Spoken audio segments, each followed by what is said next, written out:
জানো তো, আমরা সবসময় অন্যের কথা ভাবি, অন্য কি ভাববে, অন্য কি বলবে, এই সমস্ত ভেবে আমরা কখনো নিজেদের কথা ভাবতে ভুলেই যাই।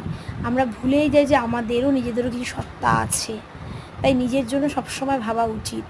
অন্যের জন্য ভাবতে ভাবতে তুমি একদিন কিন্তু কি বলবো, নিজের কথা ভাবাই ভুলে যাবে। সুতরাং তুমি যদি নিজেকে ভালো রাখতে না পারো, কখনোই তুমি অন্যকে ভালো রাখতে পারবে না।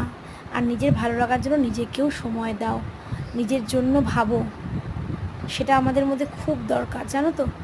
নিজের জন্য ভাবা, নিজেকে ভালো রাখা, যখন তাহলেই তুমি সবাইকে ভালো রাখতে পারবে। তুমি যদি নিজে খুশি থাকো, নিজে ভালো থাকো, নিজে আনন্দে থাকো, তবেই না তুমি